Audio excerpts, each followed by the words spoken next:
옛날 어느 마을에 어수룩한 옹기장수가 살았습니다. 그는 날마다 이 마을 저 마을 두루 돌아다니면서 지게에다가 독을 짊어지고 다니면서 팔고 있었습니다.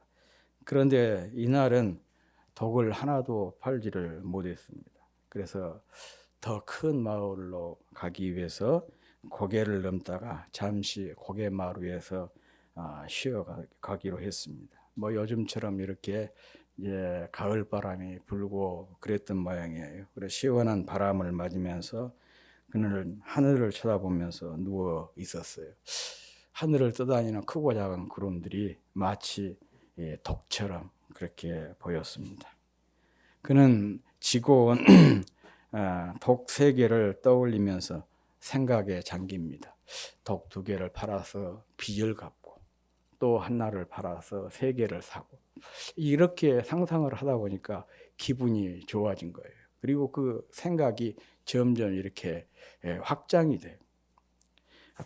독을 팔아 부자가 되면은 제일 먼저 무엇을 할까? 비단 옷을 지어 입을까? 아니면 튼튼한 황소를 살까? 또 대궐 같은 기와집을 지을까? 이 상상은 점점 커지고 그러다 보니까 가슴이 벌렁거리기 시작을 했습니다. 독을 팔아서 황소를 사고 황소 30마리를 사고 또 돼지도 키우고 닭도 키워야지. 또 대궐 같은 집을 짓고 거기에 멋진 비단 옷을 입어야지. 이런 생각들을 하니까 너무 신이 났어요. 마치 그냥 이렇게 김칫국을 너무 많이 마셨는지 삼성 뭐 이재용 회장이라도 되는 것 같은 그런 기분이 들어가지고 너무 좋아가지고 팔을 이렇게 쫙 펼치다가 그만 이 지게에 받치고 있는 지게 작대기를 쳐버렸어요. 어떻게 됐겠습니까? 순식간에 독이 다 깨지고 빈 지게로 를 짊어지고 터덜터덜 고갯길을 내려와서 자기 집으로 돌아갔다. 그런 얘기가 있습니다. 이것은 경기도 양주 지방에서 전해 내려오는 독장수 구구라고 하는 옛 설화입니다. 실현성이 없는 허황된 계산은 도리어 손해만 가져온다는 그런 교훈이죠. 막연한 미래를 미리 셈하다가 제 발치도 못 봐 큰 낭패만 본다는 그런 뜻입니다. 그런데 이 설화는 설화에 나온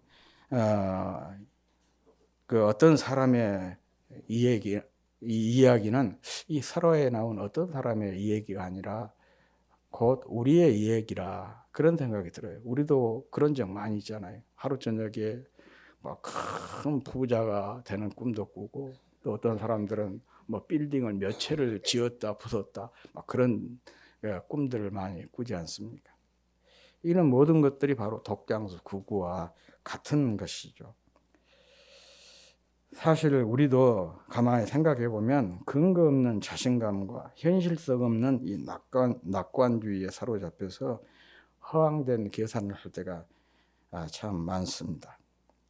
제가 며칠 전에 길을 가다가 이 개업한 작은 그 가게에 그 뭐예요 하완에 쓰여져 있는 글을 보고 한참 웃었어요.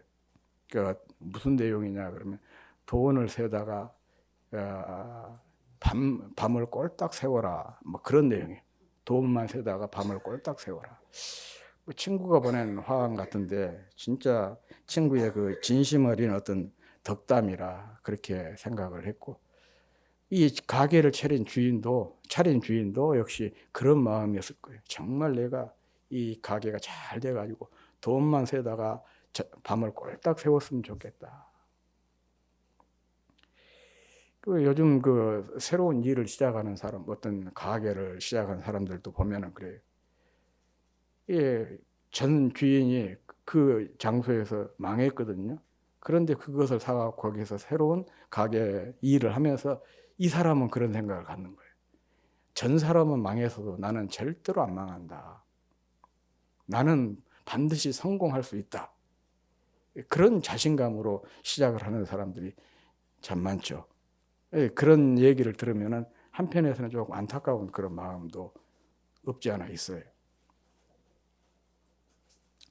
그러니까 가만히 저도 이렇게 교회를 시작을 하면서 시작할 때 어떤 마음이었을까 한번 생각을 해봤습니다. 제가 교회를 처음 시작할 때 저는 그런 마음은 아니었던 것 같아요. 나도 이현행 목사님처럼 그 북북교회처럼 개척을 해서 큰 교회 이루어야 되겠다. 그런 생각은 갖지 않았던 것 같아요. 그저 한 1년 정도 교회, 이 교회, 저 교회 돌아다니다 보니까 그게 너무 힘들었어요. 그래서 아무튼 이렇게 사각기짝이라도 놓고 예배할 수 있는, 설교할 수 있는 곳이 있으면 좋겠다. 또 수시로 내가 가서 기도할 수 있는 그런 장소만 있으면 좋겠다. 그런 심정으로 사실은 교회를 시작을 했어요. 그래서 지금도 그냥 시간만 나면 교회 오니까 우리 한엄마가 늘 그런 얘기예요. 교회가 집보다 더 좋냐 늘 그래요. 근데 교회가 집보다 좋을 일이 있겠습니까? 일터가 어찌 좋을 일이 있겠어요. 그런데 그때 처음 교회를 세울 때 시작을 할 때 그 마음을 생각을 하면 정말 교회가 내게 있어서는 너무나 소중한 장소예요. 크고 적고 그것을 떠나서 내가 이렇게 매주 예배할 수가 있고 또 설교할 수가 있고 수시로 와서 이렇게 기도할 수 있는 장소가 있다는 것이 참 그게 감동이거든요. 그런 마음으로 저는 사실은 이제 시작을 했었는데, 그러나 대부분의 사람들은 그렇지 않죠. 대박을 꿈꾸는 거죠. 특별히 요즘처럼 이렇게 불경기 시대에 그런 어떤 자신감이 없이는, 또 그런 어떤 근거는 없지만은 이런 낙관주의가 없으면 어떻게 새로운 일을 시작할 수가 있겠습니까? 아무튼 이렇게 어렵게 시작을 했으니까 꼭 그렇게 되기를 바라지만, 이런 근거 없는 자신감과 대책 없는 이 낙관주의는 독장수 부구와 다를 바가 없습니다. 물론 자신감을 가지고 이 장밋빛 미래를 그려보는 것도 나쁘지는 않겠지만은 셈은 뒤로 하고 걷는 발길을 바라보면서 한 걸음 한 걸음 성실하게 걷는 것이 더 중요하죠. 원래 셈이라는 것이 그렇지 않습니까? 걸은 뒤에 해야 그것이 틀림이 없는 것이지, 걸어보지도 않고 미리 셈을 하면 틀릴 확률이 훨씬 더 많은 것입니다. 예, 오늘 본문 역시 이 독장수 구구 설화와 비슷한 교훈을 우리에게 주는 그런 말씀입니다. 본문은 미래를 미리 비관적으로 셈하다가 염려에 갇혀서 불신앙에 떨어지는 것을 경계하고 있는 그런 말씀입니다. 근거 없는 자신감과 또 대책 없는 낙관주의에 빠져서 김치국부터 마시는 것도 문제지만, 아직 일어나지도 않는 일에 미리 겁을 먹고 염려하고 하는 이런 비관적인 태도도 문제가 되는 것이죠. 둘 다 이 생산적인 삶을, 또 의미 있는 삶을 살 수 없게 만드는 심각한 장애물입니다. 오늘 본문은 후자를 경계하고 있는 말씀입니다. 한 치 앞도 모를 세상이고 여기에 불확실성이 더해지면 미래에 대한 두려움과 그 두려움으로 인해서 염려는 더욱 증폭이 되게 되는 것이죠. 그러다 보니 당장 먹고 마시고 입을 것이 없는 것도 아닌데 이러한 일까지도 염려의 대상이 되고만 맙니다. 그리고 이렇게 염려를 하다 보면 뭐가 문제가 되느냐? 우리의 믿음이 설 자리를 잃게 돼요.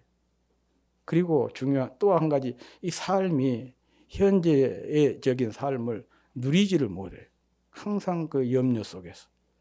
제가 어렸을 때 저희 아버지에 대해서 불평을 했던, 저도 그랬고 저희 형도 그랬고 우리 온 집안 식구들이 불평했던 것이 한 가지가 있습니다. 왜 그러냐 그러면 저희 아버지는 농사를 지어가지고 추수를 마친 11월 한 달만 그에 난 핵곡식으로 밥을 먹고 1년 11개월은 항상 묵은 쌀을 가지고 밥을 해 먹어요. 금년에 수확한 것은 딱 창고에 넣어놓고 내년에 먹는 거예요. 그러니까 우리는 그게 불만이죠. 아니 농사에서 지었고 그러니까 새쌀을 가지고 밥을 먹어야지 왜 묵은 쌀 갖고 먹냐.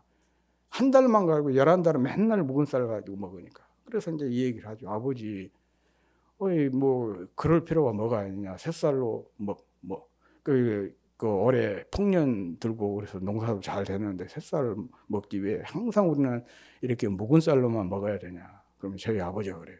그런 거 아니다. 사람은 지혜가 있어야 되는 거다. 금년에는 이렇게 풍년이 들었지만 이 풍년이 내년에도 든다는 보장이 없다. 그러면 내년에 흉년이 들어오면 어떻게 되겠냐. 당신이 그 어려운 시절을 겪어가지고 미리미리 이렇게 저축을 해놔야 돼. 그래서 항상 우리는 추수하고 한 달, 11월 한 달만 새쌀로 밥을 해 먹고 1년 11개월은 항상 묵은 쌀로만 먹어.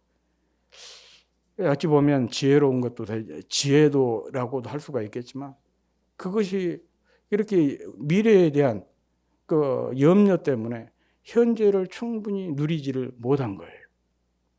이게 바로 염려의 문제입니다. 있는 거 그냥 막 낭비하자, 허비하자 그런 건 아니지만 현재라고 하는 시간을 우리가 잘 누리는 것도 중요한 지혜 아니겠어요? 그런데 염려에 사로잡혀 버리면 중요한 것은 현재가 사라져 버려요.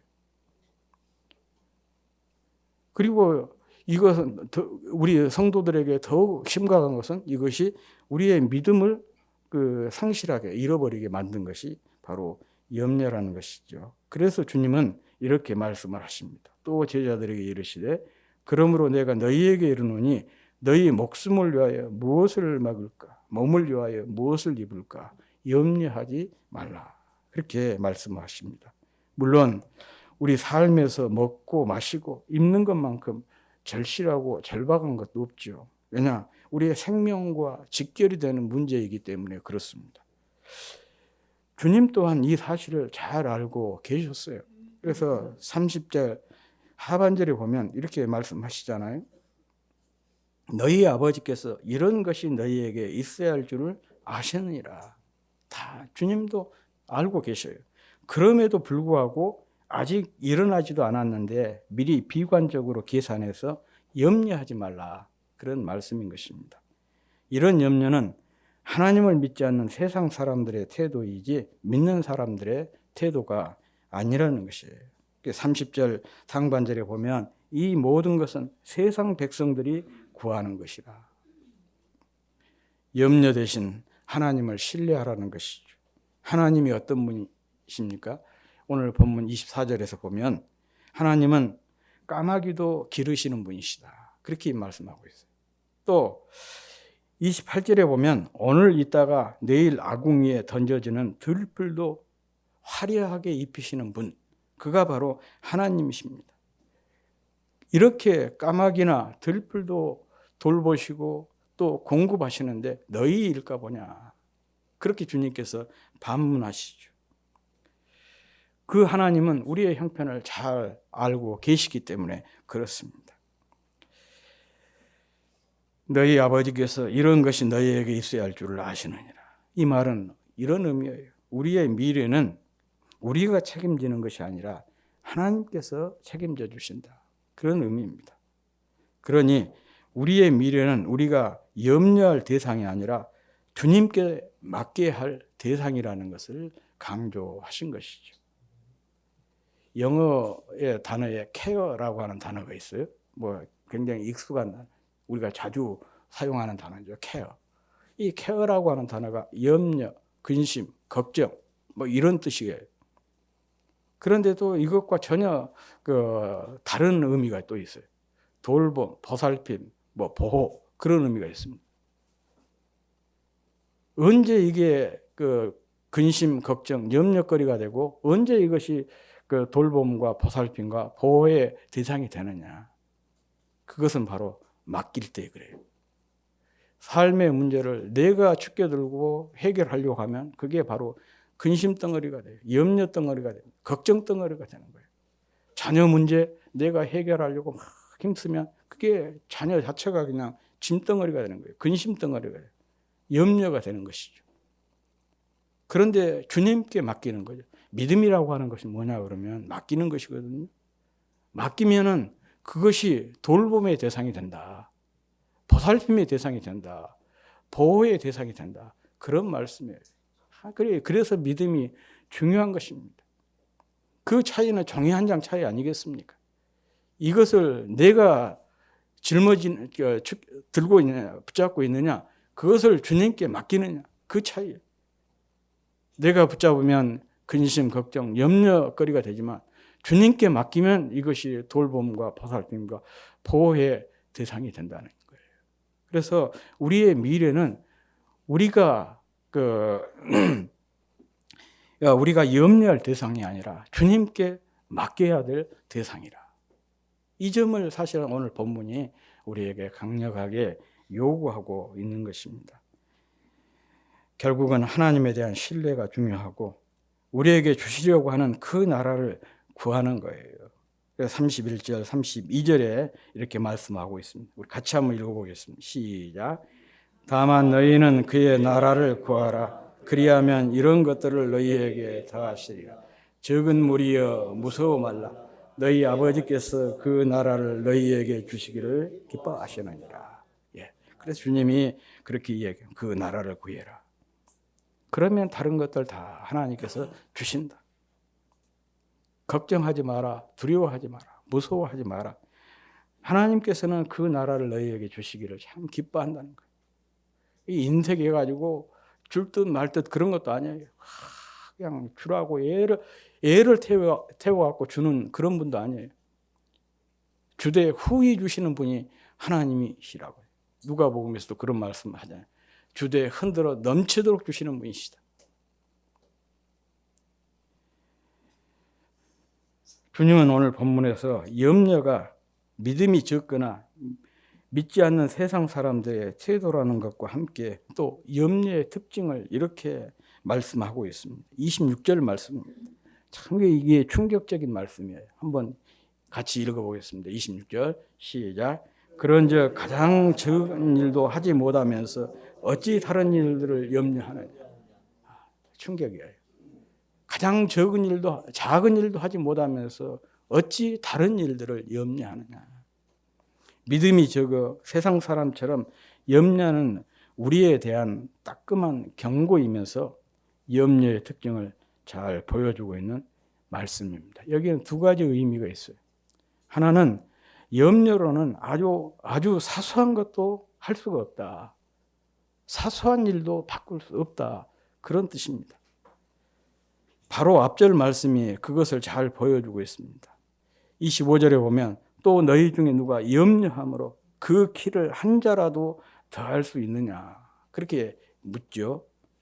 걱정이나 염려는 아무런 생산성이 없는 무익한 일이라는 것입니다. 여기서 키에 해당되는 헬라어 단어가 헬리키아라고 하는데요. 이 단어는 사람의 키를 뜻하는 의미도 있지만 또 생명을 의미하기도 합니다. 우리 성경은 이 헬리키아를 키로 번역을 했는데 생명으로 번역한 것이 더 합당합니다. 이 단어를 생명으로 번역하면 그 키를 한 자라도 더할 수 있느냐라고 하는 이 본문 말씀의 의미는 한 자의 길이에 해당되는 생명을 연장할 수가 있겠느냐 그거예요. 염려한다고 해서 너희 생명을 단 1분이라도 단 한 자라도 연장할 수가 있느냐 그런 얘기예요. 맞는 말이죠. 염려는 우리 생명을 연장하는 것이 아니라 오히려 우리 생명을 단축시키는 것입니다.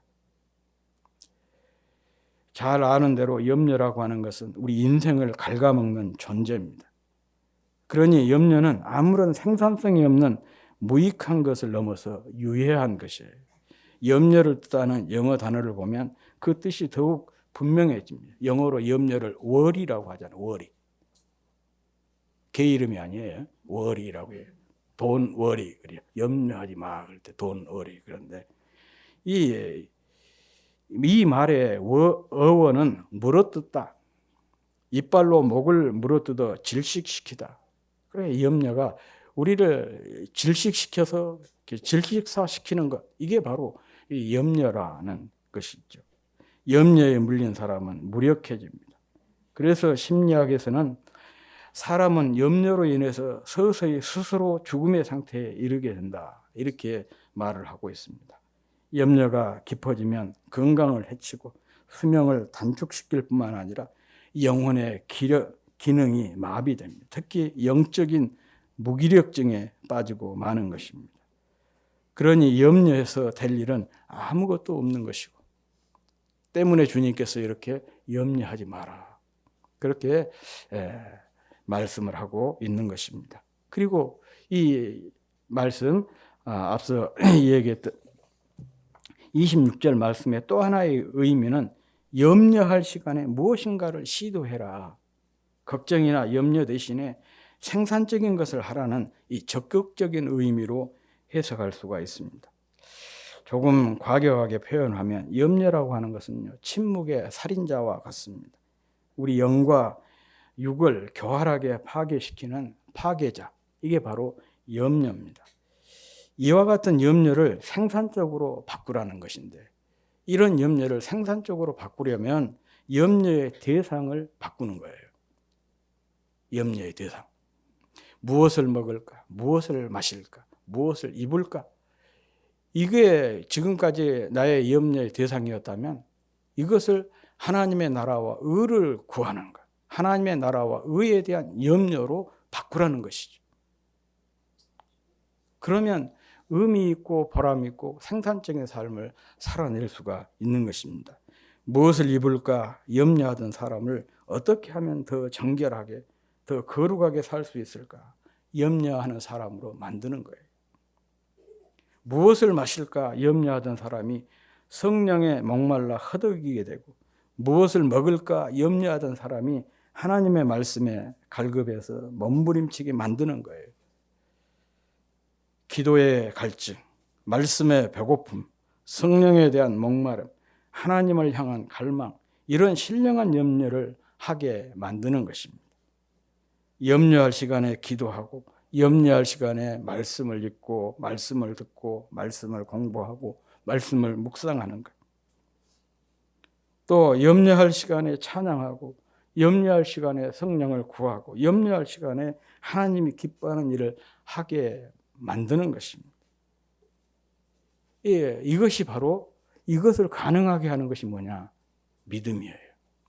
우리 안에 믿음이, 살아있는 믿음, 역사하는 믿음을 갖게 되면 이 염려의 대상을 바꾸어 놓게 되는 것입니다. 사실 우리가 예수를 믿는다는 것은요, 염려거리가 달라진 것, 염려의 대상이 달라지는 것을 의미해요. 내가 구원받은 사람인가 아닌가를 스스로 이렇게 자가 진단할 수 있는 방법 중에 하나가 여기에 있어요. 이것이에요.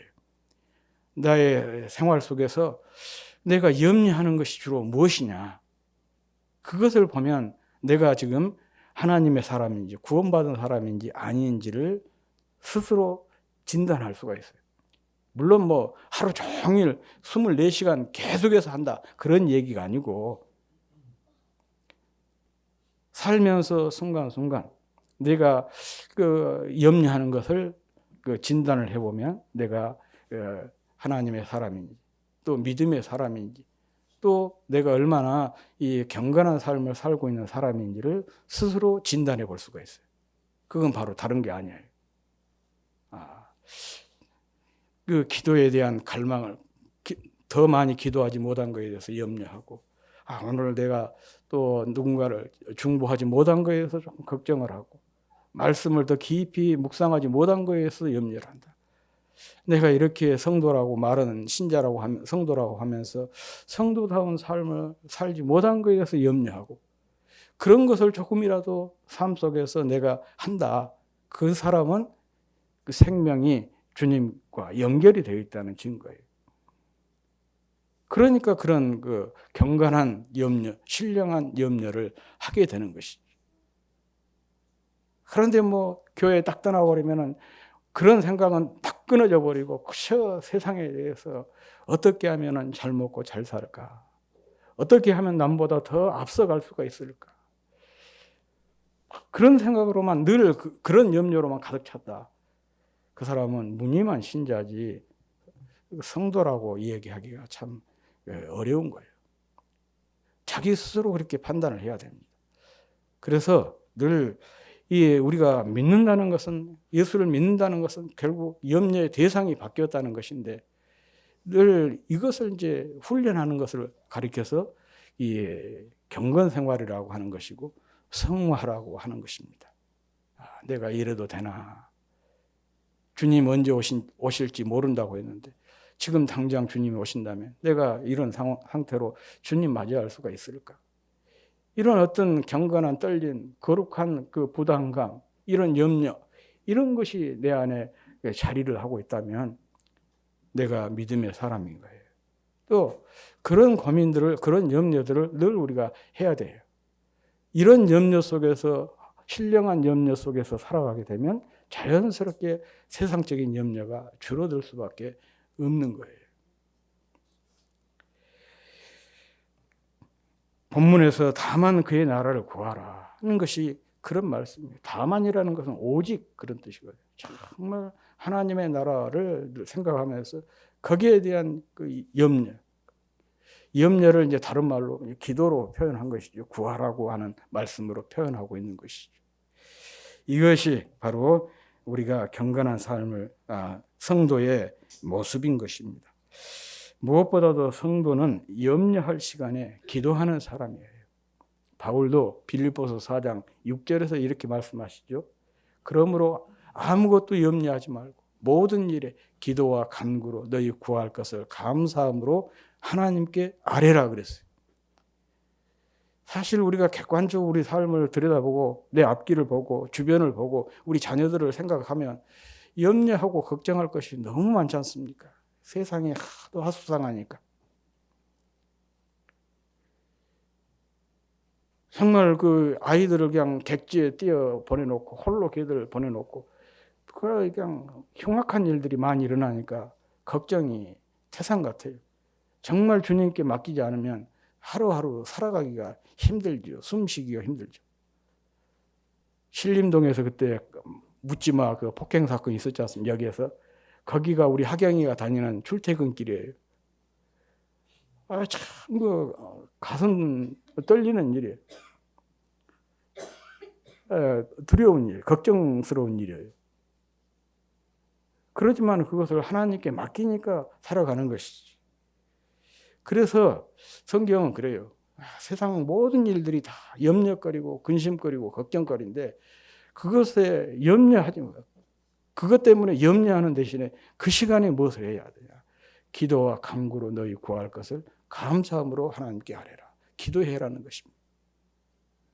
기도는 염려를 가장 효과적으로 다루는 방법입니다. 성도로 하여금 염려를 떨치고 가장 생산적이고 또 유익한 삶을 살게 하는 원동력이 뭐냐? 그게 바로 기도예요. 형통한 삶의 열쇠가 기도입니다. 그래서 성경은 우리에게 응답을 보장하면서 끊임없이 기도의 삶을 요청하고 있는 거예요. 대표적인 말씀 중에 하나가 마태복음 7장 7절 말씀입니다. 거기에 보면 이런 말씀 나오죠. 구하라. 그리하면 너희에게 주실 것이요. 찾으라. 그리하면 찾아낼 것이요. 문을 두드리라. 그리하면 너희에게 열릴 것이니. 이렇게 주님께서는 응답을 보장해 놓고 우리에게 기도하라고. 그것을 기도하라 한 번만 하면 되는데 용어를 바꿔가면서 3번이나 반복하잖아요. 구하라, 찾으라, 문을 두드리라. 다 같은 의미예요. 기도하라는 거예요. 그런데 3번씩이나 이렇게 얘기한 것은요. 강조하기 위한 것이죠. 강조예요. 그러니까 정말 열심히 정말 기도에 올인하라. 그런 주님의 마음이 이 말씀에 잘 녹아나고 있는 것입니다. 구하는 것이란 지금은 없지만 기도하면 주시겠다는 뜻이고, 찾는 것은 잃어버린 것을 다시 회복시켜 주시겠다는 뜻이고, 문을 두드리라는 것은 지금 우리 앞을 가로막고 있는 장애물을 다 뚫어주시고 해체해 주시겠다는 그런 뜻입니다. 지금 없는 것 때문에, 잃어버린 것 때문에, 막혀있는 답답한 현실과 상황 때문에 염려하는 우리에게 이보다 더 확실한 말씀은, 또 확실한 보장의 말씀은 없습니다. 그러니 염려 대신에 기도하라는 것입니다. 걱정 대신에 기도하라는 것입니다. 기도하면 영육 간의 생산적이고 의미 있는 삶을 살게 되는 것이에요. 우리가 주사기에 물이 들어가면 어떻게 됩니까? 그 안에 공기가 밀려나가게 됩니다. 기도하면 우리 안에 염려하는 마음이 밀려나가게 되는 거예요. 그래서 일상의 염려가 사라지면서 하나님의 은혜로 채워지고 하나님의 사랑으로 채워지고 또 하나님의 능력으로 채워지고 하나님 나라에 대한 비전으로 가득 채워지게 되는 것입니다. 무력하고 무익하고 유해했던 사람이 유력하고 유익하고 무해한 사람으로 바뀌게 되는 것입니다. 염려의 사람이 믿음의 사람으로 바뀌게 되는 것입니다.